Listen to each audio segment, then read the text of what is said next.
The conflict between Israel and Iran is deeply rooted in a complex mix of ideology, politics, and the ongoing struggle for regional dominance. These two nations, though separated by hundreds of miles, have found themselves locked in a rivalry that has shaped the Middle East for decades. Before 1979, Israel and Iran actually maintained a quiet, stable relationship. Iran, under the Shah, recognized Israel, and the two countries cooperated on trade, intelligence, and even military projects. Their partnership was largely pragmatic, driven by mutual interests in a turbulent region.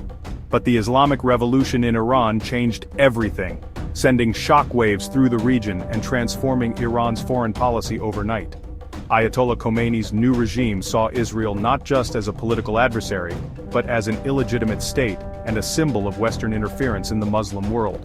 The revolution's leaders rejected all ties with Israel, calling for its destruction and making anti-Zionism a core part of their ideology. Iran's foreign policy became defined by fierce opposition to Israel. Tehran began supporting groups like Hezbollah in Lebanon and Hamas in Gaza, providing them with funding, weapons, and training to pressure Israel indirectly and expand its own influence.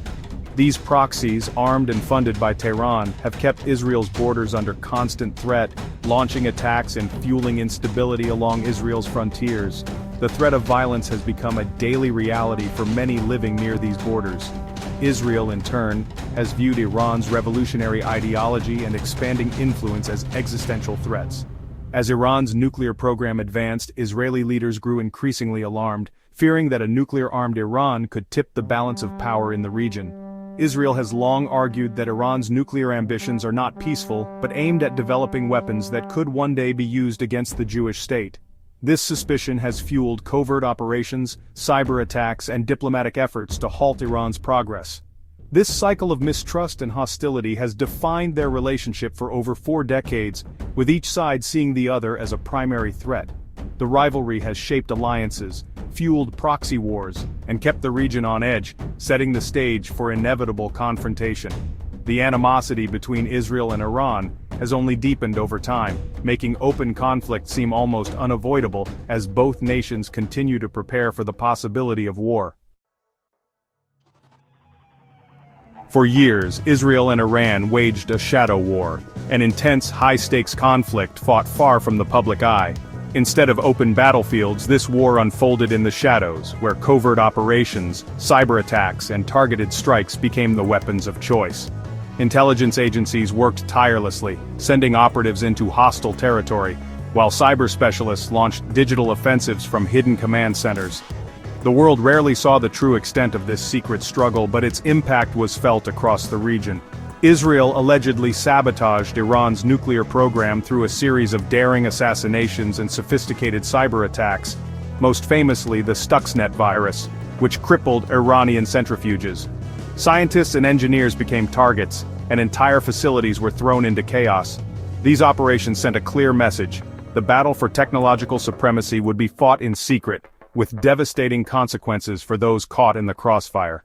Syria became a key battleground in this hidden war.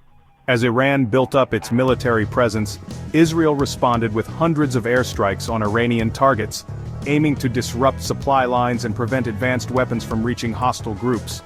The skies over Syria became a dangerous chessboard, with each side maneuvering for advantage while trying to avoid a wider war. The conflict soon spilled into the seas, as both sides targeted each other's ships in a maritime tanker war. Oil tankers were sabotaged, naval vessels shadowed their rivals, and fires erupted on the open water.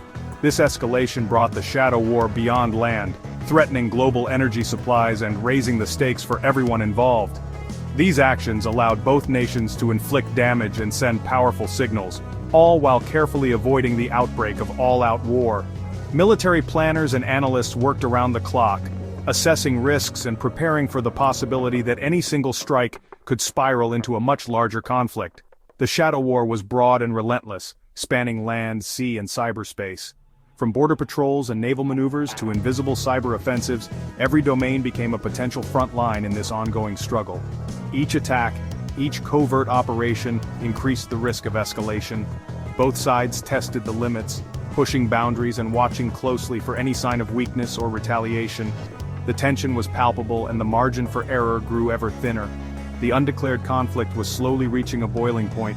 With every new incident, the danger of a sudden, uncontrollable escalation loomed larger, threatening to draw the entire region into open war.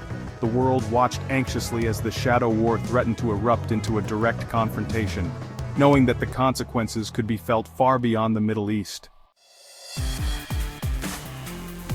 In early 2025, the shadow war's fragile balance collapsed. Israeli intelligence warned that Iran was weeks away from a nuclear weapon, creating a sense of urgency. Israeli leaders issued stark warnings, signaling that time for diplomacy was running out. Iran, meanwhile, increased military pressure through proxies, moving advanced missiles and drones into Lebanon and Syria. Houthi forces in Yemen intensified attacks on shipping, while militias in Syria launched more rockets into Israeli territory. Israeli planners saw these moves as a coordinated Iranian strategy, not isolated incidents. The shadow war was giving way to open confrontation. The region braced for a conflict that now seemed inevitable. The countdown to war had begun. In May 2025, the simmering conflict erupted into chaos with the brazen assassination of two of Iran's most prominent nuclear scientists in the heart of Tehran. The attack, carried out with chilling precision, sent shockwaves through the Iranian leadership and the wider region, signaling a dangerous escalation in the shadow war that had been unfolding for years. Iran immediately pointed the finger at Israel, accusing it of orchestrating the killings as part of a broader campaign to cripple its nuclear ambitions.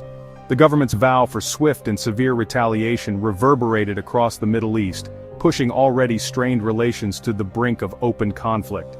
Fueled by public outrage and a sense of national humiliation, Iranian authorities rapidly mobilized, accelerating the transfer of advanced missiles and drones to allied militias and proxy forces throughout the region. The message was clear: Iran was preparing for a broader confrontation. The Islamic Revolutionary Guard Corps launched massive military exercises near the strategic Strait of Hormuz, while anti-aircraft batteries and elite units were redeployed to guard critical nuclear facilities. The scale and visibility of these maneuvers left little doubt about Iran's intentions. No longer content with covert operations, Iran's military paraded its capabilities in full view of the world, signaling both defiance and readiness for whatever might come next. In Israel, military and intelligence officials watched these developments with mounting alarm. The rapid buildup of Iranian forces and weaponry was interpreted as unmistakable preparation for a possible multi-front assault, involving not just Iran, but its regional allies.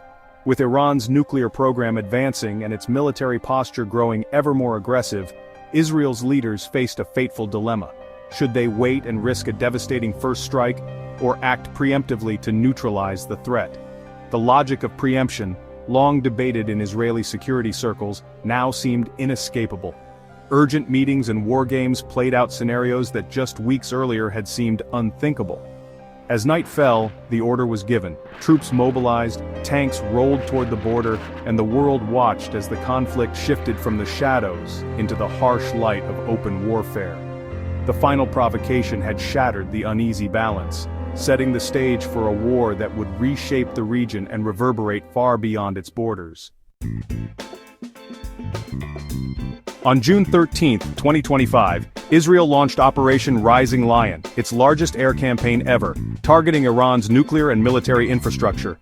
Dozens of fighter jets struck deep inside Iran, aiming to cripple its nuclear program and degrade its ability to retaliate. Bunker-busting bombs hit Natanz and Isfahan, while cyber attacks blinded Iranian air defenses. Command centers, missile sites, and drone factories were also targeted.